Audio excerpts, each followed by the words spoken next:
Hi everyone. Welcome to the 12 days of Christmas. This is the second day. I'm very excited to be here and excited for all of you watching live that I can share this with you, and also anyone who watches later the recording. Thank you so much. This has been just an awesome telesummit so far, and it's going to be really great. And I just want to thank Christina and a great day one with her and Jocelyn. So that was really awesome. Good morning, Jessica. Hey, how are you? So, as usual, because I have a lot to go over, I think I'm just gonna go ahead and get started while I'm waiting for everyone to show up. I'll light some smudge here. This is an exciting topic for me because it's one that I don't talk about a lot, but that is such a core part of shamanic and animistic ritual practice. And it's one of the things that I go to on almost daily level, but it's not something that gets discussed all the time in shamanism. Although there are teachers, wonderful teachers, who do discuss it, and I'm going to be talking about some of them today. So the first thing I'm going to do is just ask for some help.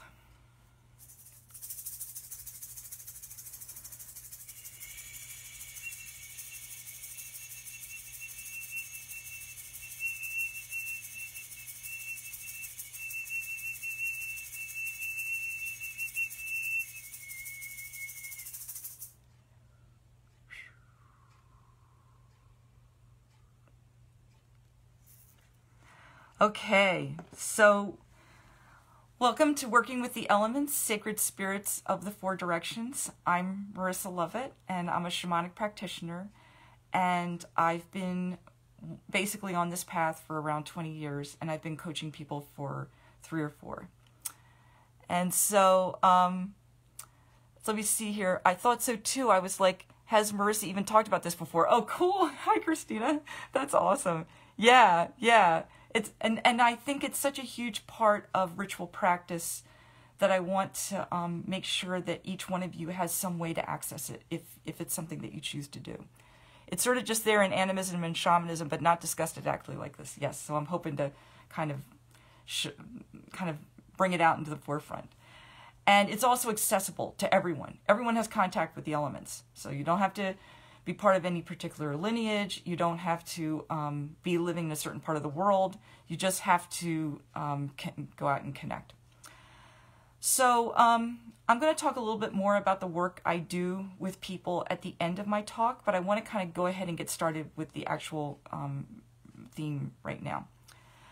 So basically what I'm going to be talking about in terms of working with the elements and sacred spirits of the cardinal directions, which are often the same exact thing, is that the elements are sacred beings in many traditions. It isn't just that people believe in things like elemental beings like sylphs or undines or things like that. I'm not sure if I'm saying that right, and every culture kind of has their version of like beings who live in a certain element, but the actual elements themselves are sacred and powerful spirits that are called upon. And basically 3 ideas I want to get across are: elements is the sacred direction, as these are ways of accessing the other world and opening sacred space and closing them. The physical elements are spirits that help us in ceremony and how they do that. And then working with the physical elements for all of us, bringing the outdoors indoors. Hi, Brittany. How you doing? Thank you for being here. I'm also going to be offering a free session, half-hour session, to anyone who watches either now live or later. And all you have to do to be part of the raffle is to just mention in the comments that you want one. Okay, so opening sacred space with the sacred spirits of the directions. And I'm going to be talking about several different traditions. So why the directions? Why do we even care about this? In many traditions, the elements are considered and are associated with the cardinal directions: north, south, east, west. Hi, Kelly. Sometimes there are 4 directions, sometimes there are 5. Like sometimes there's like a central column that like between heaven and earth that functions as one of the directions. And these elements are looked at as powerful ancestral spirits, but they're also looked at as ways to get into the other world. Oh, Marisha's sessions are the best. Thank you for offering the gift. Yes. Oh, thank you. Hi, Jessica. It's awesome. Thank you. I loved working with you. Okay, so let's get an idea about the cardinal directions and the elements, and how does this work? A lot of times when people get into shamanism, they read maybe The Way of the Shaman, and they learn that there are 3 worlds of the shaman.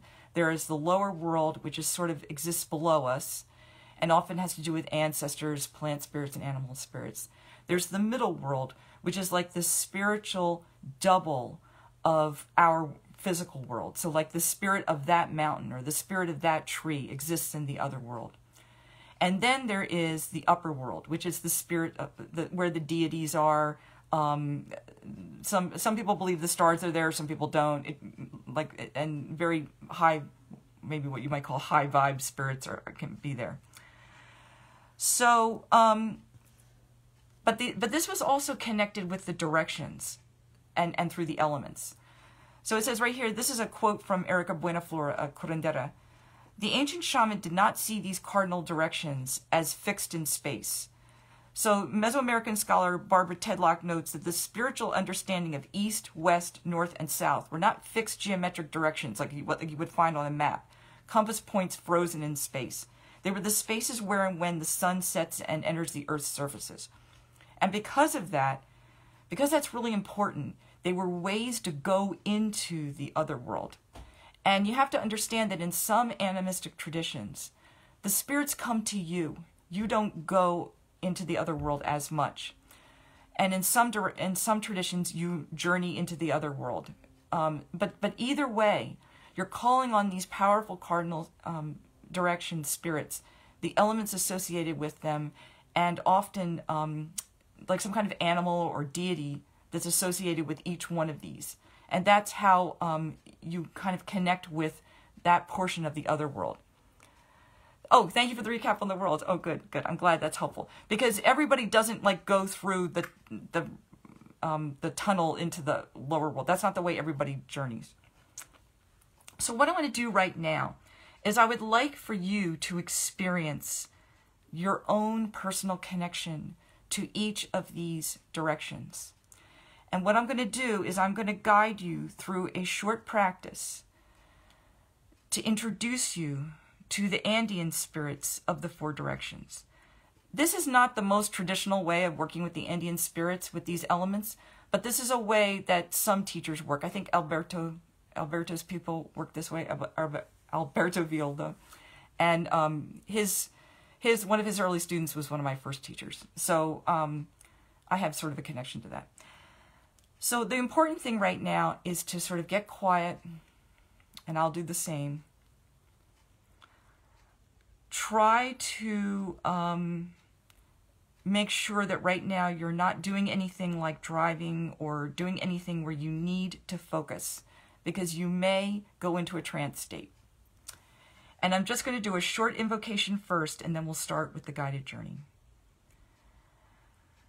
So call on your most trusted helpers. If you have a power animal, call on your power animal.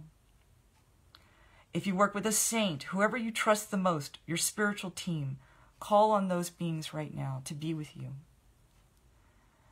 They're going to mediate everything that happens in the next few minutes. And listen to them. Whatever they want to participate in, participate in. Whatever they don't want to participate in, you're welcome to leave for another time. We now ask that any foreign energy that is not serving you be anywhere in the universe except in your body or your field. In other words, they will leave your body and your field and go anywhere else. And just for a minute, tune in to your helper and see if you feel any lighter or better.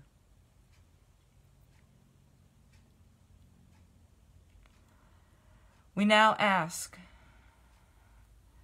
any ghost energies, unresolved issues held by the ancestors who have not yet crossed over and become the well ancestors, to be anywhere in the universe. They can go anywhere, but they can't be in your body or in your field at this time.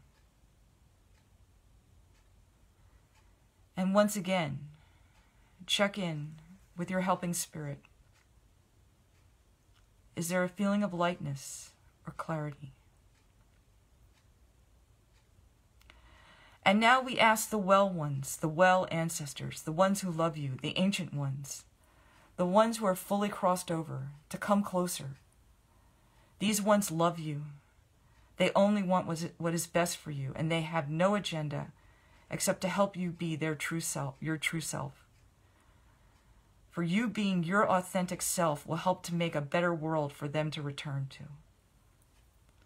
And so they come forward now.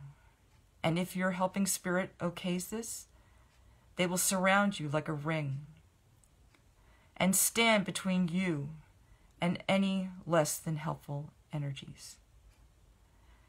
And if at any time their energy feels too intense, you can ask them to sort of become more subtle and easier to integrate. And now we're going to go ahead and start the journey as soon as I just light this candle.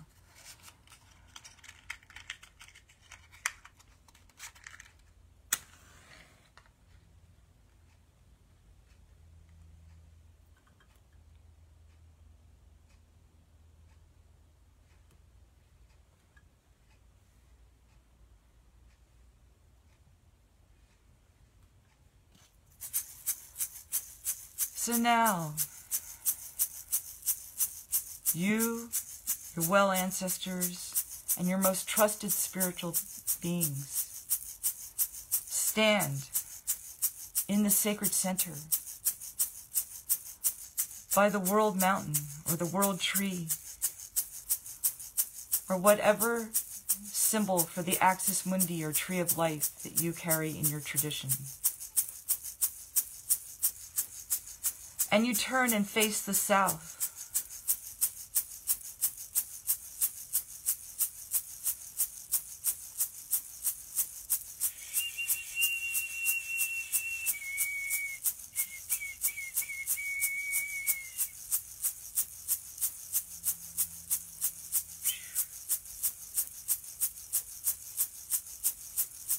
And the Maru, the great serpent, sacred spirit of the south, and guardian of the element of earth, Mama Aipa, comes to you and appears to you in whatever form is perfect for you at this time.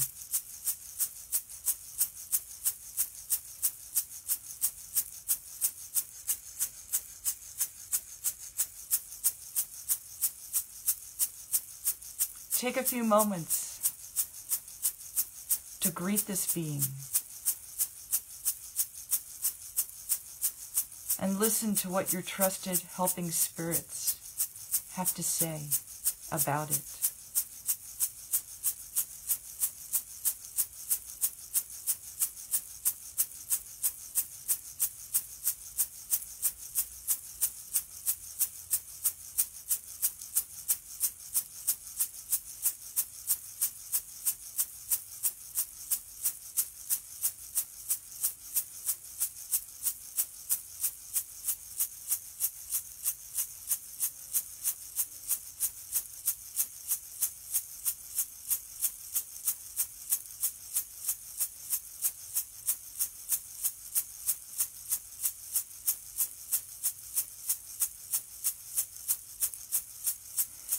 And now thank this being, and you and your trusted helpers are going to turn 90 degrees to the right.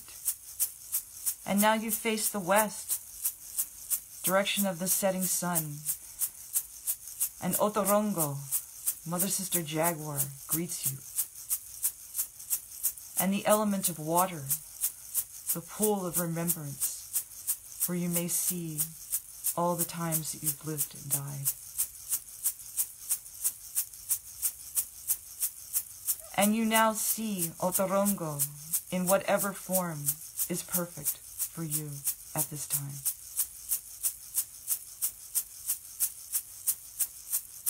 Take a few moments.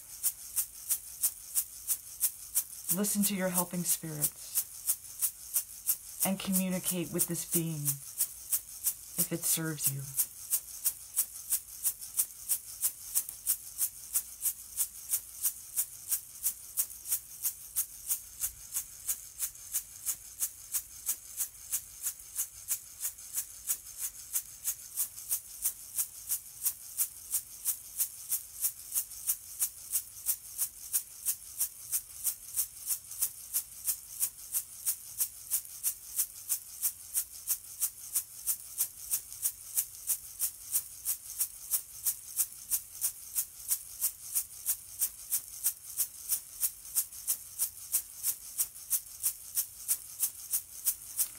And now, thank these beings. And with your trusted helping spirits, turn 90 degrees to the right. And now you face the north, the place of the ancestors, the well ancestors. And beloved and sacred Siwarkenti, the beautiful hummingbird spirit. Take a few moments to see this being in whatever way it comes to you. And if you wish, you and your helping spirits can learn from it.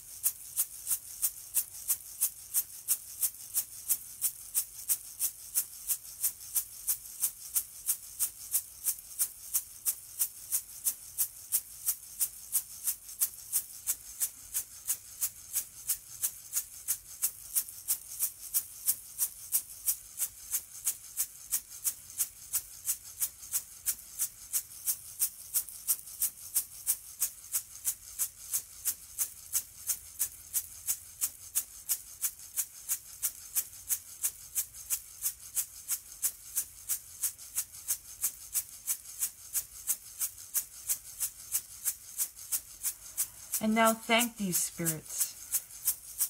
And once again, from the sacred center, with your trusted helping spirits, turn 90 degrees to the right. And you now face the east, place of the rising sun, the element of fire, and the sacred Hatun Kundur, or the great condor, or the eagle, flying over the highest mountains in the clear sky as the rising sun emerges. Take a few moments to greet this being in whatever way it feels right for you. And if you and your trusted helpers agree, learn from its wisdom.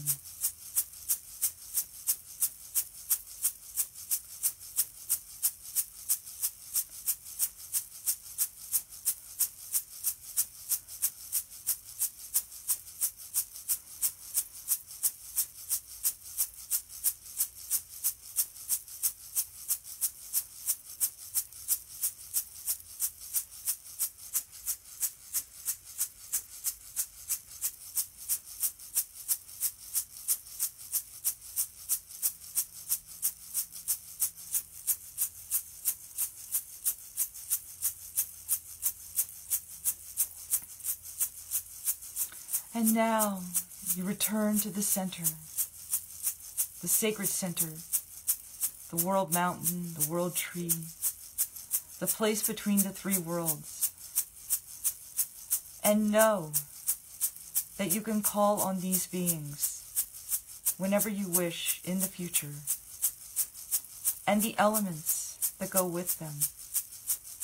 Sacred earth for the south, sacred water for the west, sacred wind for the north, and sacred fire for the east.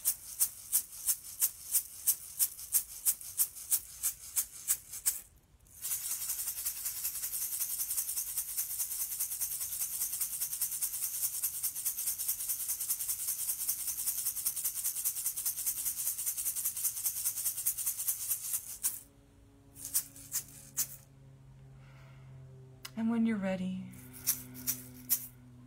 thank your spirits. Come back into the room. And very gently and slowly open your eyes and reconnect with our ordinary reality. Hey, Lynn. I hope that each of you were able to connect in some way with either the elements or with the sacred directions. Christina Quick, that was excellent. Thank you. Cool. I'm glad. I mean, that as I'm gonna explain to you, the elements change from culture to culture, from direction to direction. But their sacredness and their ability to call in the directions do not. So this just gives you a map. If you have a better one, use yours. Eagle invited me to see from his point of view. That was neat. Yes. That is one of Eagle's gifts. Yes. Very powerful. Yes. And just to give you a little bit, I'm going to be talking about this later on, but south and west in that tradition are associated with the lower world, north and east with the upper world. So you may notice different feeling states, different places in your body get activated, different types of consciousness get activated because you are actually connecting with the worlds. Maria, I'm glad you were able to connect. Hopefully you can take some of this with you and utilize it in your own practice. So now I'm going to talk about, now that you've had a little bit of an experience, a taste of that, I'm going to talk about the Nepalese tradition, which I've been fortunate enough to be introduced to by Bhola Banstola, who's a traditional Nepalese jankri or shaman. Kirsten, I know that was an amazing journey, but didn't have time this morning, and I still had an amazing experience. Oh, thank you. That's so sweet of you. Thank you. Kirsten is going to be doing an awesome thing about Ellen of the Reindeer's Fruit. Okay, now I'm going to get to the Nepalese tradition, which is an amazing tradition. This tradition is a spirit possession tradition, which means it has something to do with like the traditions like the Norse tradition, where the oracle becomes possessed, or some of the African traditions, or many of the Asian traditions where the spirits come through your body, the Siberian tradition. This is the same thing. And one of the things that happens is it is absolutely necessary to connect with the sacred directions in the elements before doing any kind of shamanic process. So there are 5 elements in the Nepalese tradition. They are honored before every ceremony. They're called in. Jankris, shamans, move in a counterclockwise, as this is considered the path of transformation. They start in the north, then west, south, and east. There are sacred songs associated with each direction, and ceremonies are associated, certain ceremonies are associated with each direction. So the drumming honors them, and they are also associated with deities and colors. So in the north, the spirit is Bhumi Devi. She's an old woman with a basket of herbs. She gives the shaman the stability to do the shaman's work. Her color is white, and her drumming is slow, like walking. Doom, doom, doom. Like it's a very slow, solid. North is associated with shamanic extractions. This is from his book, The Nepalese Shaman. West is the water element. The Nagas are the spirit of the waters, especially a blue-colored Naga snake that becomes Mother Earth's walking stick. The Naga becomes her walking stick, and this is like a heartbeat rhythm. Da da da da da da da da. This is where we transform our issues, and there's a lot of healing work that can be done in the West. The South is the fire element. This is our deceased ancestors. The fire elemental has 3 eyes, one for each of the 3 worlds that we talked about earlier. The color is red. Fire transforms and gives Bhumi Devi, who's walking through these different directions, the ability to see ahead. The shaman lights a candle to honor this spirit. Deceased ancestors may speak to the shaman or illuminate the path through this direction. East is the wind element. It's green, like the color of new shoots. Bhumi Devi gets on the horse of the wind. The drumming is more like the regular shamanic drumming, do-do-do-do-do, that kind of thing. East opens the heart and dissolves jealousy. Using feathers to brush, like have you ever seen a Curandera or when you use smudge and you use a feather? That's would be associated with the sacred East in the Nepalese tradition, that ceremony, which is like a limpia kind of ceremony. Only they also use like a shaman's band to do this. Then after they go to the lower and upper world, there's a direction called ether. And ether is sky and cosmos. It allows you to do soul retrieval. So you can see how in this very powerful tradition, before you can even do anything, you're connected with these 5 elements. That's how powerful they are. And each one has a different sort of ceremony that it governs. So now I want to talk about Mayan elements in soul retrieval. And in the Maya, there was a direction, in the classic period, the south was yellow and fire. The west was black and water. The north was white, it was the upper world and wind. The east was red, the dawning sun, and it was connected with earth. So you can see here how the elements don't stay in the same direction, but they always have a powerful association with a part of the shaman's world. And once again, the direction that you move, either clockwise or counterclockwise, matters. In the exercise we did, we moved clockwise. In this tradition, you move counterclockwise. After we've done our work with these cardinal spaces, we may begin to move counterclockwise in the natural progression of the sun's emergence in the east, the place of new beginnings. At the same time, we should remember that these spaces are not simply fixed locations. They are spaces where processes of healing, awareness, and resynchronization take place. They are also spaces where we honor and ask for aid in the spirits of each direction in retrieving our scattered soul pieces. This is not a linear process by any means. That's another quote from Erika Buenaflor. Her book, Mayan Curanderismo and Soul Retrieval, is an excellent one where she delves very deeply into the sacred directions. This really got brought home to me about how powerful the sacred directions are and how they connect to the elements when I watched a class about Mexican Curanderismo.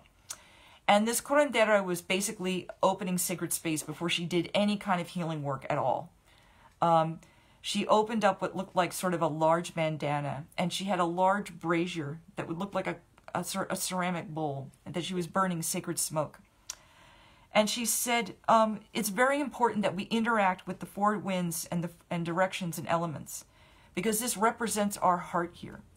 And she said that while she opens this sacred space, that she is planting her heartbeat along with the heartbeat of Mother Earth and the universe, representing the 4 directions. So in the east, she said this is the beginnings. In the west, this is women, wisdom, and light. So it's more like a fire thing. In the south, in the north, it's change and death, transformation. And in the south, it's warriors, willpower, and water. And then she honored heaven and earth. And the center, which she called our heart, the heart of earth, and the heart of all people. So then she had this sacred smoke in this burner, which she said represented the bowl represented a womb. And as the smoke rose, it represented like an umbilical cord going up to the heart of heaven. And so basically what she was doing was creating like a world tree with just an incense burner and sacred smoke in the middle of these 4 directions. And once you've brought them in, it transforms things and it almost allows you to recreate the universe or to participate in the creation of the universe as just one being or a group of beings.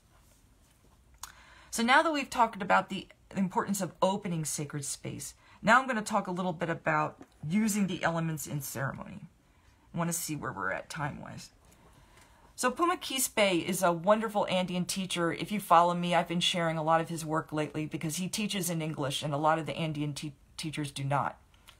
He's an actual Andean traditional Paco, or what we would call a shaman. So he's talking about the elements. And he says, you know, the elements are a very powerful part of ritual and ceremonies around the planet in many cultures. In the Andes, we use the sacred fire element as a powerful healing, transmuting, and transforming energy. And it's one of our allies. We hold the sacred elements of water, fire, air, and earth as our godparents, as our guardians, as our family. So they are supporting us constantly in the ceremony of life. Hold on for a minute here. The fire element represents the light of our ancestors, represents the light of Mother Earth, and is our guiding energy. It represents unconditional love. And when we activate the smudge with the condor feather, we are sending a powerful essence of love, of unconditional love, to our whole global family. So what does this mean? It means that when you see people doing these very subtle things like lighting a sacred fire, which is a very powerful and important ceremony in the Andean tradition, and which Alberto Villoldo sort of made famous, you're watching people connect with their ancestors. When they use the sacred condor feather and the smoke, and there's a ceremony, a recent fire ceremony, where at the end, Puma like kind of whips the condor feathers around in kind of like a circle. That's connecting with the upper world through the condor and the wind energy and working with the fire. They also work with water. There are beings, like the way we have like sacred beings that work, like fairies and things like that in the elements. They have something called Fasiruna, which is the people of the water vapors. Excuse me. And they work with them in ceremony. They bury offerings in the earth, in stones and caves, windy places. Meditations that connect us to the wind can be used to clear our energy and expand our consciousness and being. Aini is also present when a Paco makes a request of the mountain spirits. Coca leaves are used as an offering to Pachamama and the Apus, which are like the most powerful spirits. And then the Apus send down blessings through the winds. So this idea of connecting with the elements isn't just an abstract spiritual thing. It's done physically, outdoors, in nature. You're always being asked to go out. I mean, it's hard to do it this time of year because it's very cold. Probably the most powerful being that's available right now to us is wind. And I'm going to talk about working with physical elements really soon. But they go out in nature and ask the winds and make the winds part of the ceremony. Releasing coca leaves to the wind, things like that. Basically, I had an experience of, really powerful experience of how the elements help tune me into my medicine body. When I started using some of these practices that some of the Andean people teach for connecting with the elements. And in the Andean tradition, wind connects to throat, fire or sun connects to heart, the belly connects to earth, and the root of your spine connects to water. And there's energy centers there, kind of like the chakras in the Hindus. So I used to go to the beach because it's a way I could be around all four elements, and or go out in the first moments of a storm because once again, all four elements are there. And I would feel really clean and charged up afterwards. And one time I had an experience where over a long distance, I was able to empathically pick up on a woman's distress and shame that she was dependent on her daughter to take care of her after surgery. And if I hadn't been cleared out like that, I would have spent most of the time, in fact, I even did spend part of the time, trying to figure out if I was the one feeling that way or if she was. So if you're an empath who has trouble with discernment, the elements are a very powerful ally.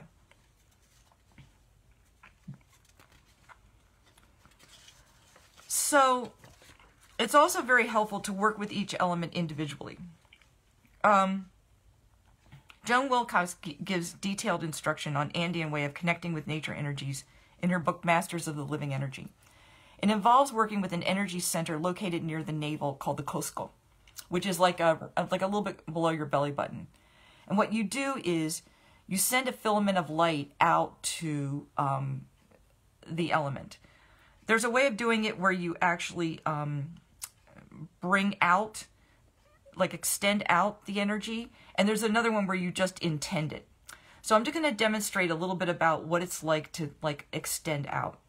So what you do is you go over your head like a fan and you open up your energy bubble. And then let's say I want to connect with wind.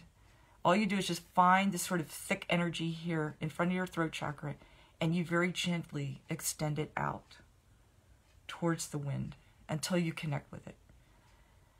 And then when you're ready, you bring it back by your intent, and then you just sort of coax it back and place it back into your throat and then scoop up what they call the luminous threads, bring them down, and then connect with the ground. So it's very easy to do this work. You can do it with your intention, or you can use a little bit of a practice to kind of spur you on. Wind, you can let something go. You can breathe your heaviness out of your throat and thank the elements afterwards. Water, you can release your heaviness out your tailbone, imagining the aquifer beneath you, leaving it receiving it as a gift, and thank the water. And also understand that even in the desert, there's water somewhere underneath you. Opening to the sun brings in a lot of like motivation to be your true self can come through the sun. Earth, you can bring in health. You can work on a job through this Cusco, which is this area in your Dantian. So these are like these are beings that are there to help and assist all the time. They're not spirits that can only be approached during ceremony. They're there, and I work with these almost every day, because if you want to get back to your true self, if you're carrying any kind of heavy energy, hurt, pain, the elements are an amazing way to do this. And so now I'm going to talk a little bit about bringing the outdoors indoors. This is the fun part, hopefully. And if I don't see, and I know I'm not seeing a lot of your comments, but if I don't see your comments, please know that I will come back after the my talk, and I will answer all questions or respond to them, because I really appreciate you commenting.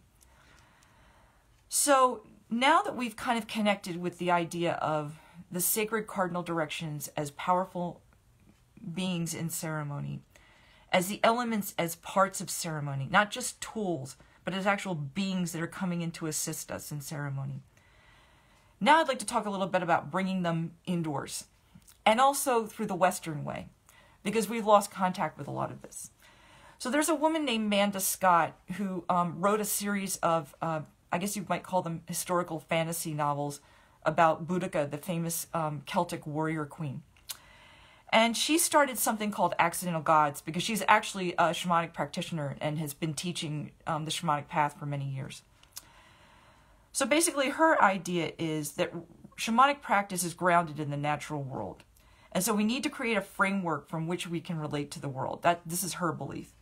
And generally this is based on the properties of the 4 cardinal points of the compass, relating these to the 4 elements. So what she does is she connects through the east, which is fire because of the sun rising. West is earth, that's the stone people. South is water, the plant people. And north is mind, which is the animal people. Now the way she does this is not through any kind of ritual, but through a series of guided meditations, which are just really about experiencing water in different ways, including spiritually. So she'll have you like slowly drink a glass of water, experience it going through your body, even going to the bathroom and releasing it through urinating, and going back out into the water supply and back up into the rain through the clouds and back down again. And what this does is it makes it so that when you turn on your faucets, you're not just turning on an appliance, you're connecting with the spiritual energy called water. And I've been able to do this many times. A lot of people have a practice of turning on the water, washing your hands and thanking the water, which is a really beautiful way to get started. But once you've spiritually connected with the water, either through the directions, through the animal spirits connected with the elements, through sacred ceremony, or through like something like these meditations, then you can start doing some really cool things. Let's say I have a problem in the afternoon where if I'm going to get stressed out, it usually happens then. So I go into the bathroom, and I can do this in a public restroom. Nobody knows I'm doing it. Wash my hands, and I can ask myself, what am I feeling? And the water will tell me what I'm feeling underneath my superficial feelings. Sometimes it will tell me that I'm tired, physically tired, and I need to rest. Sometimes it will tell me other things. Another thing you can do that's totally subtle, nobody knows you're doing it, is I take the water, cup it in my hands, so I make a bowl, and then release it into the basin and say, these are my unspilled tears. And I've done that for grief, inner child grief, ancestral grief, grief from past lives, empathic grief that you're picking up from the collective. I mean, in the United States right now, the pandemic is killing a lot of people, and a lot of people aren't even allowing themselves to grieve. So this has been part of my my way of releasing this, and it's very fast. Nobody knows you're doing it, or if you're alone in the bathroom, you can do it very quickly, and it's not a ceremony. It doesn't take a long time. It's just a way to connect and let the medicine of water bless you. So the next thing I do is sometimes when I go out in nature, I do like an elemental walk. And the elemental walk is where I go out and I try to be in a place where there's like all four elements, even if there's just like water puddles or something. But even if there are clouds, you can connect with the water through the clouds. So just basically I say to myself, what element do I need? And then I just let myself go to whether it's sunlight, whether it's the earth, whether it's the wind blowing at me, or whether it's water. Usually the element I need is the opposite of the element that I have too much of. It doesn't always work that way, but it's a good way to get started with elemental balance. If I'm too earthy, it means I'm too caught up in material concerns or like details. Like if you get really bogged down in details, like if you're trying to fix something, or you're like, I got to do this, that's when you need wind. You need the big picture of wind. Wind can help you, can lift you up. Kind of like what Christine was talking about eagle. If wind is out of balance, then you could be too spacey and ungrounded. And a lot of us know about that one. If you're too watery, your emotions drain you. And so fire will give you confidence and it helps me take action. I need fire a lot in the winter for some reason.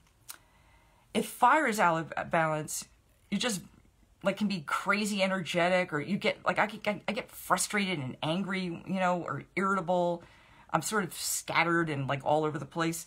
And I need water to bring me back into healing, feeling my feelings, getting back in my body, and just slowing down. And that's, I mean, it's not that simple. Once you start to work with the elements, you'll notice that you need them. You may need fire to deal with a wind imbalance or to deal with an earth imbalance, you know, but it's just good to kind of get started that way. So the practice of energetically connecting with the elements and monitoring their balance within my body is like super important to me. It helps me stay, and I have card decks that I use to do this also, but being outside in nature doing it is really important. And it helps me perceive them as spiritual energies that are impacting my daily life all the time. And if you're a medicine person, if you're on a spiritual witchy path, you want to make your body available to the elements as much as possible, because they're going to feed your medicine body and make it more able for you to manifest. I've gone out and done that exercise with connecting with the elements that I was talking to you about, the filaments, and you know, sort of walked my power animal. And I've been able to like release heavy energy that I might have picked up from doing spiritual work. Because unfortunately, when we do spiritual work, people cord to us, beings cord to us. You can't help it. It's just part of the process. And so you need a way to kind of get that stuff out of your body. And working with the elements is one of the most powerful ways to do this. The two other ones that I wanted to talk about, well, actually three. Fire ceremonies are really, really important.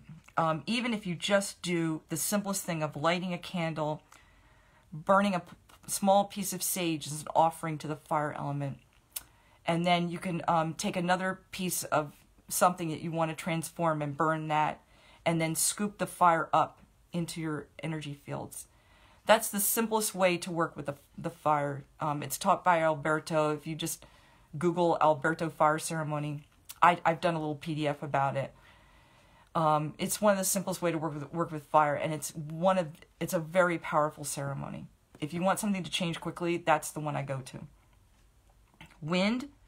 There's something called a wind bath that's taught by Renee Baribeau, where you basically do that thing where you open up your energy field and you stand with your back to the wind and let the wind blow out whatever you don't want, and then turn around and face it so the wind blasts at you and clears your energy field, and then you go ahead and close your energy field again. That's a powerful, that wind bath. She has a book called Winds of Spirit. is a very powerful exercise for clearing out, especially thoughts that are getting in your way. And also, don't forget the ground. Hold on for a minute.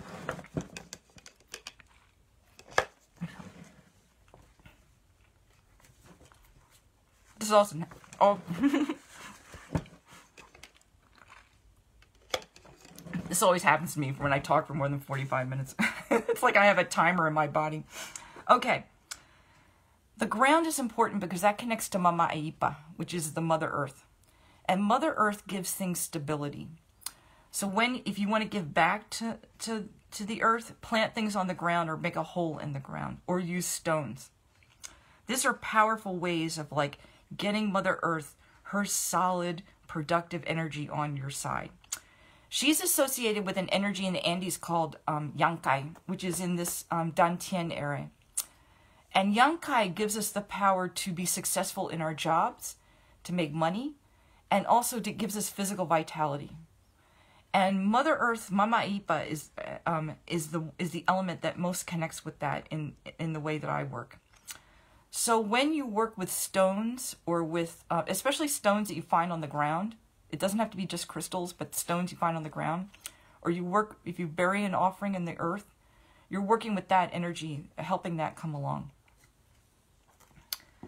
So because I love doing this so much, and I really do, I want to give you a free gift, which is like a little taste of the kind of work that I do. It's going to be based on the Andean tradition.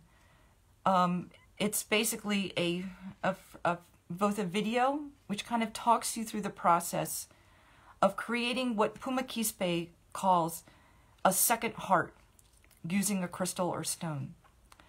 And this is a very powerful ceremony for those of us who are healers or empaths, because sometimes we need something to hold us up when our hearts get weighed down by the sadness and sorrow and the grief that's in the earth and that's in the world right now.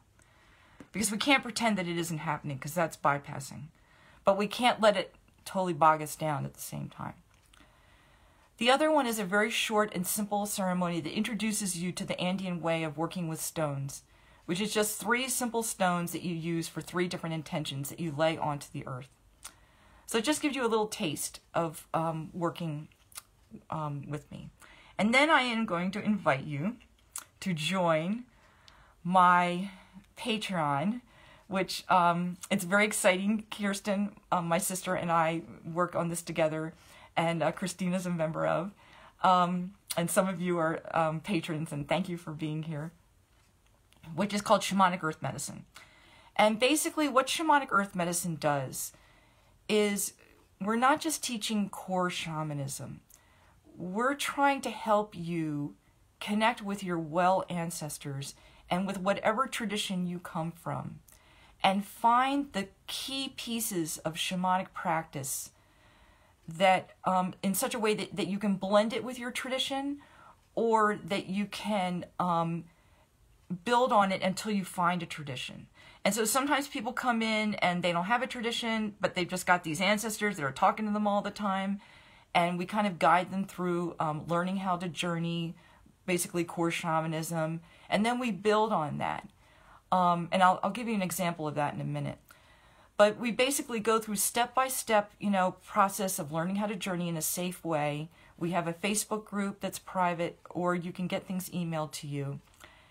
And then once you master some of these basic skills, and my sister does a lot of work with weather working, sacred tobacco, and working with nature spirits. So she comes in and participates on that level. And we have a wonderful group of earth healers and shamanic practitioners and people with traditions, people who don't have traditions. It's just a really lovely group. And one of the things that is exciting for me that I've been able to do this year is not only have I been able to work one-to-one with people from this Patreon, which has been a real blessing to me, but I've also been able to teach a couple of classes. And the series of classes that we worked on the last time was Introduction to Spirit Animals and even working through traditions with them, including clan totems, working with the well ancestors and beginning to understand, like a beginning understanding of healing ghost energy, and working with land spirits, which is where we actually learned how to go into the lower world and retrieve a helping spirit based on communication with a nature spirit that was a guardian spirit in our local area, so that we would accurately track and do something that would be helpful and not harmful.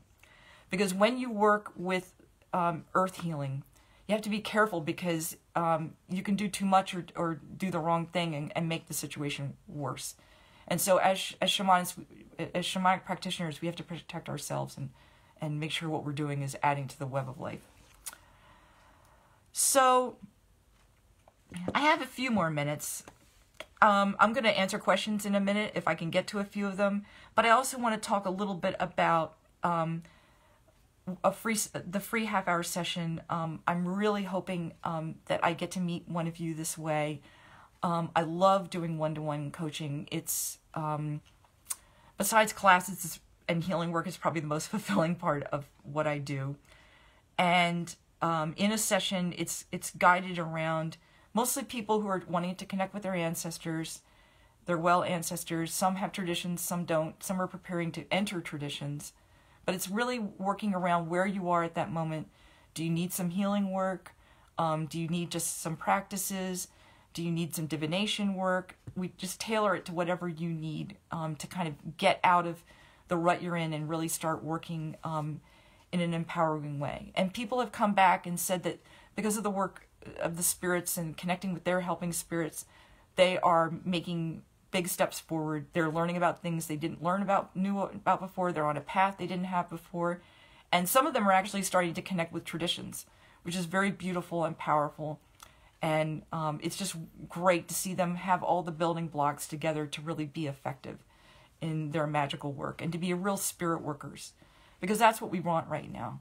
To me, I don't care as much about whether people are shamans or not. I care that they be effective spirit workers who feel protective and who do good work, because that's what we need, and who can be the elders for the next generation. And it's an honor, it really is, to be in this group with these wonderful people. And I would love to see, any of you who feel called, I'd love to see you there. I also offer readings. Some of you have found me that way through my Etsy shop called Celestial Tree Tarot. So let me see if I have a few minutes for questions. Let's see here.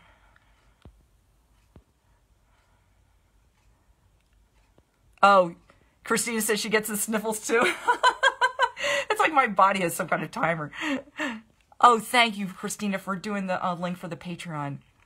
Thank you, Jessica. It's wonderful. I mean, what's really beautiful about the Patreon is that in the group, the private Facebook group, and you don't have to be on Facebook. If you're not on Facebook, I can communicate with you through the Patreon message system. And all the classes are done on Zoom. But, Jessica and some of the other people, Mary and some of the other people will post pictures or reflections of what they're doing in their work. And they're, active, doing healing work, communicating with nature beings, communicating, healing animals, healing the land, doing really powerful work that's making a difference every day. And it's an honor to be able to, empower people and help them move forward. The most incredible spiritual resource. Oh, thank you. Invaluable. Thank you.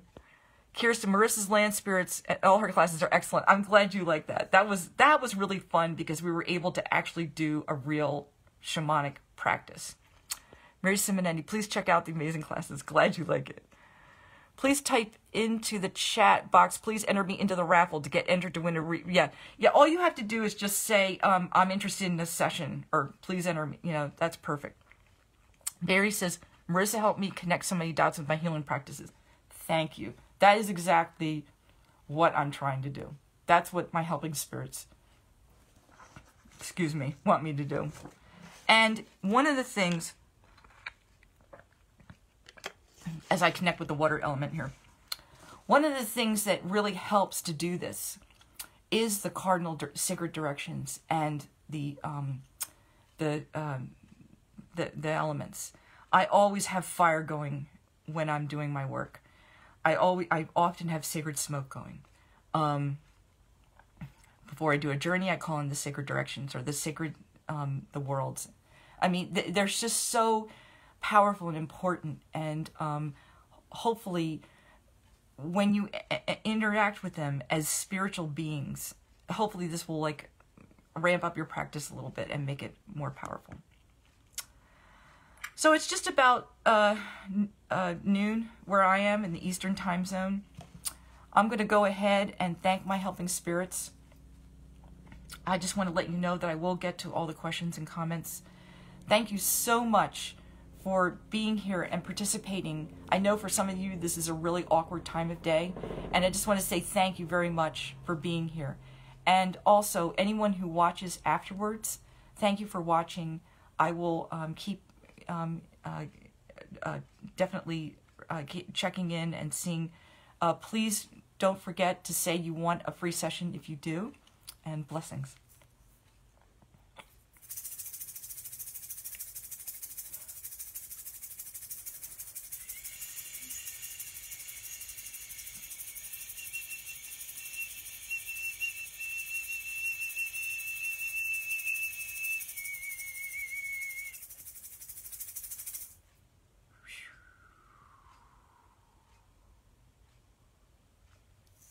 Thank you. Blessings.